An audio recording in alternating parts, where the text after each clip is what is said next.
Hey, welcome to Refocused Radio. Once again, we are here today, and just like any other time, we have another show lined for y'all. Happy New Year. I'm going to say that one more time because after, the first week of January, you can stop saying it. But once again, it's a new day.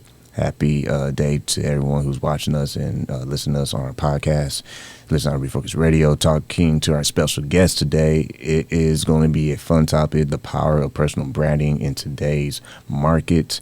And we have the one and only Michelle, and she's going to show us and give us some advice on how we can navigate in this new year with marketing and on fresh tips. So first and foremost, her website is charpconsulting.com. She has 15 plus years of experience. Her expertise ranges from startups to luxury brands, and we're going to learn everything about her story, what prompted her to start her business, the challenges that she saw in the market that said, hey, you know what, I can actually provide some solutions for y'all. So first and foremost, Happy New Year to our guest today. Michelle, how you doing? Happy New Year. Hi, I'm doing great. How are you doing? Doing awesome, man. I know it's kind of chilly where you are right now, but man, we're going to warm it up with this great conversation. So first and foremost, for our audience, kind of share with us a little bit about what was the thing you saw in the market that you said, you know what, I can probably provide some solutions to these issues? Yeah. So actually, my entrepreneurial journey started a long time ago. I had always kind of been doing something on the side while I was working my corporate job, just out of kind of like needing to fill this like creative void, and also like just a desire to help people. I have a lot of friends in the creative world. So whether it was like I was producing a fashion show or city release party or something like that, it was just something that I needed for me, right? Just like fill that void that I wasn't getting during my 9 to 5. So I was kind of doing that and just for fun, but 2020 rolled around and the pandemic happened. And at the time, I was working corporate luxury retail, and I was, supporting all of our retail stores. And what happened during the pandemic, but all of our retail stores shut down. So to throw a wrench into it, I was also pregnant at the time. So I was laid off. My whole team was laid off. And I was in a position where I was like, okay, well, I can either try to get a job in this landscape right now where like everyone's trying to get a new job, because basically everyone that I know got laid off at some capacity. Or I can just kind of take a step back and be like, well, okay, now I have this opportunity that I wouldn't have had otherwise. So I had this like really kind of, I always say it's a blessing in disguise that I had this opportunity to create something. So what do I do with it? So what happened was I was seeing all these mom and pop businesses around my neighborhood that just were not able to sustain their business because they didn't have, they depended on foot traffic. They didn't have like adequate social media or marketing communications to communicate with their customers. They didn't have a website, or their website was Facebook. So I just took everything that I knew, my 15 years of experience working in corporations and leading retail stores, and tailored it to their needs so that way they could sustain their businesses a little bit better and make it a little bit not as burdensome considering all that was going on in the world. So helping people with their communications and simple things like reserve online and curbside pickup, things like that. So that's honestly what inspired my business, was just I saw a need and necessity, and I really wanted to help people. I really wanted to help small business. It was really devastating to see the impact that it had on smaller businesses. So that's really how it got started. But with the whole personal branding side of things, like I said before, I had friends of mine that were laid off, but they weren't looking to start a business. They were looking to get a job. And so, again, I kind of tailored from what I knew from building a brand, like a retail brand or a store, a business, and tailoring it to, okay, well, how can you promote yourself so that way you stand out differently than everyone else so you're more competitive? So really building some of my friends' personal brands through social media, portfolios. A lot of them didn't have websites and they were in the creative space. So treating them like they were a brand. And so that was kind of, I think, inspired our topic of conversation today, is like how important it is to have a personal brand, whether or not you're an entrepreneur. And I want to touch on the fact that you were still ambitious after the fact that you were laid off. Kind of touch on that because there, I'm sure, is someone out there who might be going through that right now. When you get laid off and you lose something that you kind of depended on for a while, that has to be a little scary at first, especially in how aggressive the market is as far as competition. Everyone's trying to get back on the wagon, so to speak. So kind of touch on how you were able to focus during those difficult times of getting that natural great news. Yeah, I mean, talking about it now, it sounds like it was easy to do because I lived through it. So I can look back and reflect. But in the moment, it was awful. It's like, I had never not worked since I was like 16. I started babysitting and then I was, working in retail, like at a store. And I just always worked and I always was able to support myself because I was so dependent on my job. And then when you lose that and it's so unexpected, it's kind of like, it's such a shock. It's such a shock, especially I was preparing to start my family. But what I've learned through this process, well, all throughout my life, but really more specifically in the last few years as being like a full-time entrepreneur, is I just really had to lean into my faith. Like that's what's helped me. I had to grow faith, stronger faith in myself, stronger confidence in myself to say like, I'm capable of doing this. And like, I didn't have this dream for nothing. I wouldn't have thought these things unless they could be possible. So just really trying to stay positive, even when it's really hard to not stay positive. I know we all have days like that, but just really trying to keep your eye on the goal. And I've also learned too that, when something like this happens, to see it as like a sign and try to accept it because it's a redirection to something else. Same way it goes to like if you had a job interview and it didn't go your way, you thought 100% you had it, right? It was like you had it in the bag, it was yours, and then they're like, I'm sorry, we decided to go in a different direction, or we offered it to someone else, or whatever. It's devastating because you thought you had it, right? But in hindsight, when you look back, I think those are all redirections. Those rejections are redirections because then what came out of that was probably something better that you weren't planning on. So, I honestly, I think it's just really having strong faith in yourself and confidence that, any little sign that happens, just kind of go try to go with the flow and be flexible, because if you try to control things so much and when they don't go your way, it's really devastating. And I think it's harder to come back and bounce back from a setback. So try to just be like, you know what, that happened, and let's just see what we're going to do next. Like, let's just roll with it. It's a lot easier said than done. It takes a lot of practice, but it's possible. You listen to Refocused Radio, talking to our guest today. We are talking about the topic, the power of personal branding in today's marketing. Go to her website, charpconsulting.com. Michelle, when you look at your college experience and education and how that paved the way as well, giving you the skill set to be in the market, how did that kind of help you fine-tune the whole personal branding? Yeah.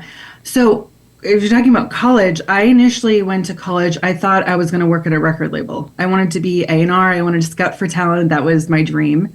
But I started college at a time where people were really starting to make their own music on their MacBooks. And so the industry was changing. And so then I had to accept that the industry was changing and kind of pivot myself. And so my degree is in arts and entertainment media management. I ended up having a focus on fashion show production and special events. And I really just took, I took advantage of every opportunity that I had. Any club or activity that was kind of like similar to what I was trying to study or that I thought would be interesting, I tried. And all of those experiences helped just hone different skills, establish relationships. Because what happened is when I launched my business, what do? You tell everyone that you know. And part of my network were my professors. Some of them I had great relationships with that even still today I'm in touch with. My first client actually was one of my old professors. So it's like, it's all about who you know. So just, again, just taking advantage of every opportunity, going to a networking event. I mean, just be open-minded. You don't know who's going to be there. But, you know, if you kind of go into it, I think with like, I got to sell myself, it's going to be hard and it can be awkward. But if you just go like, hey, yeah, like, great to meet you, just trying to have a good time. And then you never know when that connection can circle back. So case in point, like I was saying, when I started my business, leaning into my professors, some like, you know, classmates of mine. Did I know in college that I was going to be telling them that I was going to have a business and, you know, several years down the road? Absolutely not.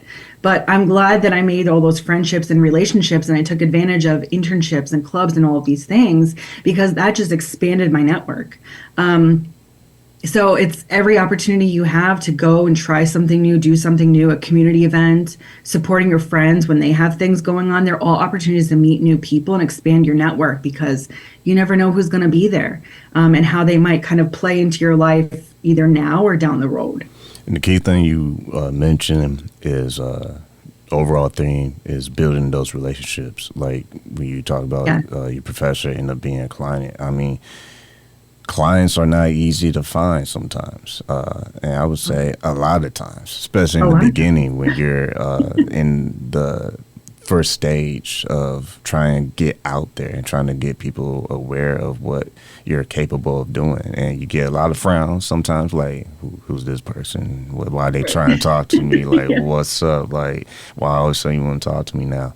But all jokes aside, is you have to put yourself out there, but it's on the foundation of how you are building these relationships over time, because you might plant these seeds today and you don't see the harvest. You know, we want that microwave success. Every entrepreneur's dream is to, you know, make a wish and all of a sudden their email is flooded with paying clients. That's not how it usually works. Yeah. So for the audience, kind of touch on why having the gift of building relationships will help you along the way, especially long term. Oh, 100%. Because that's all that it is. I mean, people buy from people, and people buy from people that they trust, you know? So, you know, if I see someone talking about something online and they're selling something, the likelihood of you just like throwing your money at them is kind of unlikely, you know? So you follow them and you hear what they have to say and you like their stuff, and maybe you turn into their podcast, maybe you go join a webinar, maybe you go to an in-person event. They have all these different touch points, and then over time they've established their credibility, you've established trust with them, and then they'll be willing to take a faith. So it does take time. That's why just showing up and being consistent is so critical. And not being discouraged, because they do take time, you know? And I don't think that there is like a one size fits all blueprint, because if there is, then everyone would be doing it and everyone would be like a multimillionaire, you know? There are certain like tips and tricks that are kind of tied and true for sure, you know? There are best practices for sure, but like your business is different than my business, even if we're doing the same thing, because your goals are different than my goals. My experiences are different than your experiences, and your dream customer is probably different than my dream customer, you know? So that's why I don't believe in all this like competition. Like, yes, okay, there's competition, but I think it's so much better when we can work together and build each other up, because for the same examples that I just said, like my end goal is likely not the same as yours. And like the things and the projects that I want to work on are likely not the same as yours. So even though we could be working on the same things, similar things, I should say, and offer similar services, our outcomes are generally very different. So I think there's just so much power even in community of like-minded people that are trying to work towards the same things, because it's just, again, like the power of community and networking, relationship building, it all plays a huge part.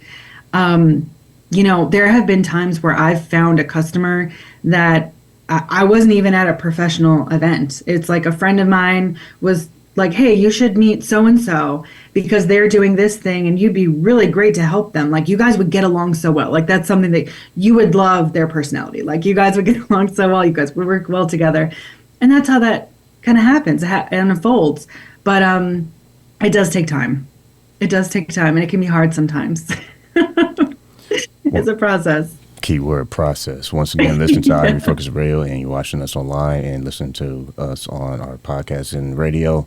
Talking to our guests today, Michelle. You know, her website is charpconsulting.com. Talking about the topic, the power of personal branding in today's market. And I want to talk about the process, because the other thing that is part of personal branding is storytelling.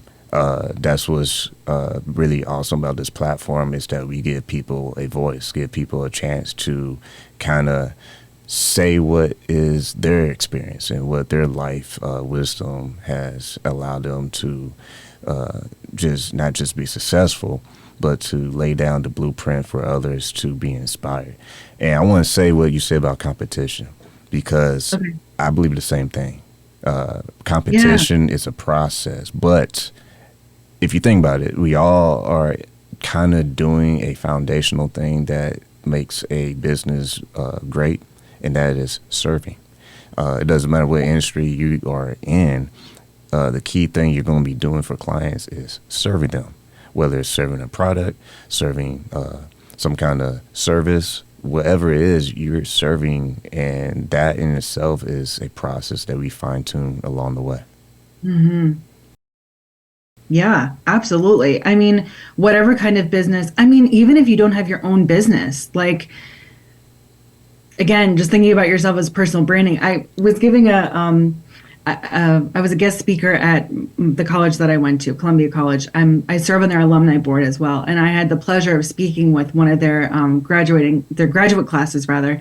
And I was like, even if you don't end up starting your own business and you work for some, like, that's totally acceptable as well, right? But you have to consider that when you're working cross-functionally, like that's like internal customer service, right? So like how you treat like your subordinates, how you treat people that are leadership above you, how you treat someone that's in a different department, how you work, like I said, cross-functionally before, but seriously, it all matters, and it's all part of customer service and a representation of yourself and your personal brand. Because what happens is one day you're going to say, you know what, I don't really want to work here anymore. I want to go, I need, I want to raise, or I want to find a different position, or whatever the case may be. There's a million reasons, right? And what happens is, sure enough, there's going to be someone at a job that you're going to apply to that worked with you before. And don't you want them to say, oh my God, Michelle was awesome. Like, you 100% bring her in. Like, you don't even have to interview her. She's just amazing. She's a hard worker. She's nice to everyone. She makes people laugh. Like, whatever you want people to say about you, that's what you want people to remember. So even if your dream is to one day have your own business or to work somewhere else one day, these are all stepping stones, and you got to lay the foundation for yourself. So how you show up every day matters. When I was at another luxury brand, I was facilitating a sales conference, and something else that we reminded our sales associates is, when you run down to the bodega to get your breakfast or your coffee in the morning, you're in the neighborhood that you work. So your clients might be in the neighborhood. They might be at that bodega. So keep that in mind. Like, you're always kind of on, like, how you're representing yourself, how you're interacting with strangers, how you're, did you hold the door for them when you walk through the store? Like, it's like simple things like this. Always be mindful of that, because you never know. Like, you never know how someone in your life can lead to something else in your life. So I think it's just that acts of kindness, and just be mindful of how you're representing yourself. Man. Okay, so that is something that I think people should rewind the tape, if I can go old school, and you need to listen to this podcast again, because what she just said, I think it seals for 2025, because kindness is key to everything. And I like how you said, you never know when the person that comes into your life is going to lead you to the next person that's going to bless your life. And I want to say a quick 30-second story real fast. When we talked earlier before we started recording. I was telling you about my experience on my website crashing last night. And it's because it was like ton of traffic. And so it literally broke the website. And kindness is key, because when I was waiting and everyone's favorite time listening to that musical instrumental, and it's like, I know y'all busy, but because in our mind, we're like, emergency. My site is broken. I need this thing because it looks bad when it's down, especially if it's for a long period of time. So it's funny. In that moment, we are just selfish because it's like, that's my baby, that's my website, oh my gosh, and my business, got all these thoughts going ahead, like, hurry up, hurry up, hurry up. And I was like, you know what? Let me just be nice to the person that's going to help me, because depending how nice I am, they might do some favors and like try to speed up the process. 100%. And at first, I was just like frustrated because the first person, I went through 3 people too, by the way. First time I was like, oh man, like I just need help, blah, blah, blah. And they was trying to explain the situation, but I was like, well, skip that. What I really need is this site to come up. Like, let's do some miracle or something and make this site come back up. Yeah. And then I had to catch myself. So I'm like, you know what? From their perspective, they're doing what they can with the information they have. So communication is key. Kindness is key. Long story short, when I got to the third person, I was like, you know what? Let me be super nice. And so I bragged on the first 2 people that were helping me, because they had to do their own part to find out what was going on as well, so that everything matched and they can help serve me. So when I got to the third person, long story short, I started bragging on the first 2 people. And mind you, something that should have took a little bit longer, it was done like that. And when you said kindness, it made me think about what happened yesterday, because it's like that's the key. Like, whether it's from a business perspective or if you're a consumer and you're interacting with the business, how you treat people, it can really like determine whether they help you and just do you some favors, make sure you're taken care of. Yeah. Or it's like, hey, bump this. You don't come at me with the heat. Guess what? Good luck, buddy. So I think that's a good message. Absolutely. And also with brand loyalty, right? Like, I feel like that's your website provider. There are so many options, but probably keeping in mind the experience that you had and how quickly they were able to just respond to you and take care of you, then you're probably like, you know what, like, should something happen again in the future, I know that they were able to take care of it and I appreciate how they handled it. So I'm going to remain loyal to them. And so it really is all about kind of how you make people feel. And tying it back to personal branding too, I think a lot of times when we're starting our own brand, it's hard for the new audience to get connected to the brand because it's not a person, you know? So that's why as an entrepreneur, you have your business, sure, but you've got to remain the face of your brand, or someone's got to be the face of your brand, because there needs to be some humanness to it, because I'm going to sell my brand based on me, like my personality. My brand has a voice, of course, but my brand's not walking around town like I am. Like, I'm going to represent my brand. So that's why that matters. So even on your phone call, like, you're representing your business, like, you know. And so I'm sure they got the phone, they're like, guess who we're just talking to? I can't believe I just had them on the phone, right? Yeah, it's like I always get all the time. I always get all the time in the elevator, because at the studio that I record at, I always meet people, new people all the time. They're like, wait, is that your real voice? And it's like, you know you be good at radio. And I'm like, wait, that's a 3-hour episode, man, but I'll keep it in 30 seconds. Yes, I do radio. And I love that. It's funny because tying back to today's topic, personal branding, that's what this show is all about. Like, when we have people like yourself on the show, you're connecting with our audience, and it's all about that personal human touch. We talk about AI, that'd be another episode. I might have to have you back on and get your thoughts on AI, because we recently have been using AI tools to enhance the whole experience. Because I've talked to a lot of people who, I should say a lot of people, disclaimer, I talked to some people who are pretty well respected in the AI community, And they're teaching people how to use AI tools more so to enhance their brand versus like, oh, let me just plug and play and let it do all the work, and then magic tricks, I have, you know, everything going viral on social media. And that's a trend that I feel is going to crash and burn, because the ones who actually use the personal branding technique and marry it to AI technology, those are the ones who are going to thrive, because now you're using AI as like your business partner. It's like, okay, I need a whole team of these different resources with artificial intelligence. I'm using it to more enhance my actual personal branding versus just trying to make it do all this stuff, and all of a sudden I have like 20,000 videos I can post on Reels, and that's going to be my let me go viral moment. And that's not going to be the case. Yeah, I agree, because, and it's true. It's true, because a few things. So AI obviously is great to help us automate things, streamline things, maybe even just to like get us out of a weird brain funk. Like sometimes I'll ask it a question, like if I'm reworking some copy and I'm just like, what am I saying wrong here? And I like throw it in and they'll give me an idea and I'm like, oh, maybe I'll say it like this, right? So it's kind of good in that respect, right? But it's not a human, right? It doesn't have like that emotional intelligence, right? So that's what people need, and that's what you really need to form a connection, is that emotion, that empathy, right? And I have to say that because I'm always kind of like on social, and I'm very familiar with how AI copy, even it doesn't really matter how you trigger it and how you train it, its output, it's pretty consistent. So like as I'm reading through things, I can always tell if someone used ChatGPT.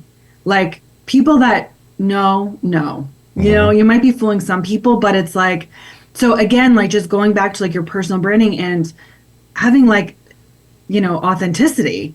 It's like, well, you sound like a robot. Like I can tell you're using ChatGPT because you never use that many emojis in normal conversation. Like that's not really how you write. Like that's not your writing style. Like it's like obvious to me, you know, or like certain keywords that like everyone uses. And I'm just like, yeah, that's ChatGPT. So I agree. Like it's really good to have that as kind of like maybe like a sounding board, or to kind of get your juices flowing sometimes.